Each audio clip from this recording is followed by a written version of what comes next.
حضور. اس کے بعد اذان تو ہو چکی تھی, حضرت تشریف لائے, نماز ہوئی.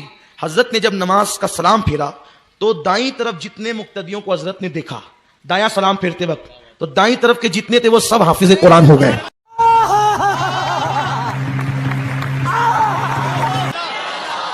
اور جب بائیں طرف سلام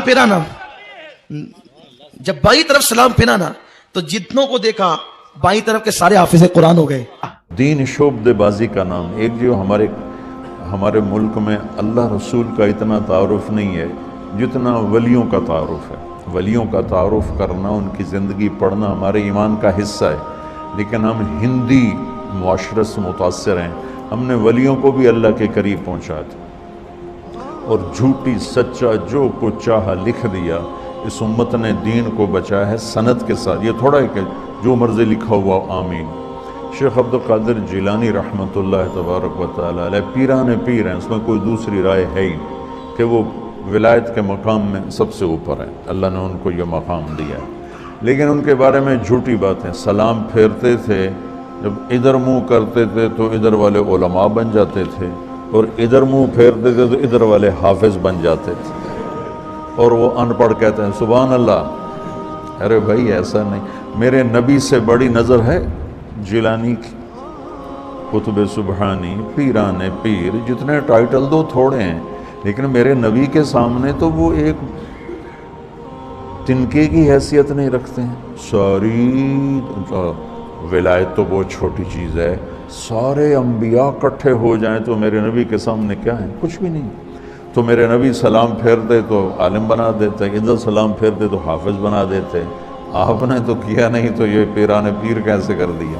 کے لحاظ سے حضور غوث پاک رحمت اللہ علیہ ہم پلہ نہیں. پلیز آپ رحمت اللہ علیہ کی کرامات اعداد و شمار سے باہر ہیں, بے شمار ہیں, ان گنت. حضور غوث پاک شہنشاہ بغداد حضرت شیخ عبدالقادر جیلانی رحمت اللہ علیہ کی خدمت میں ایک خاتون یہ کہہ کر اپنا بچہ چھوڑ گئی کہ یہ آپ سے محبت کرتا ہے. اللہ پاک اور اس کے پیارے آخری نبی مکی مدنی محمد عربی صلی اللہ علیہ وسلم کے لیے اس کی تربیت فرما دیجئے. آپ نے اسے قبول فرما کر مجاہدے یعنی عبادت و ریاضت پر لگا دیا. ایک دن اس کی والدہ آئیں تو دیکھا کہ اس کا بیٹا بھوک اور شب بیداری لگاتار راتیں جاگ کر عبادات کرنے کے سبب بہت کمزور ہو گیا ہے اور جو شریف کی روٹی کھا رہا ہے. جب حضور غوث پاک رحمت اللہ علیہ کی خدمت میں حاضر ہوئی تو کیا دیکھتی ہیں کہ آپ کے سامنے ایک برتن میں مرغی کی ہڈیاں رکھی ہیں, جسے حضور غوث پاک رحمت اللہ علیہ نے تناول فرمایا یعنی کھایا تھا. اس خاتون نے عرض کی یا غوث اعظم آپ خود تو مرغی کھائے, میرا بچہ جو کی روٹی. یہ سن کر میرے مرشد شہنشاہ بغداد حضور غوث پاک رحمت اللہ علیہ نے اپنا ہاتھ مبارک مرغی کی ان ہڈیوں پر رکھا اور فرمایا قومی باذن اللہ الذی یحیی العظام وہی رمیم, یعنی اللہ پاک کے حکم سے زندہ ہو جا جو گلی ہوئی ہڈیوں کو زندہ فرمائے گا.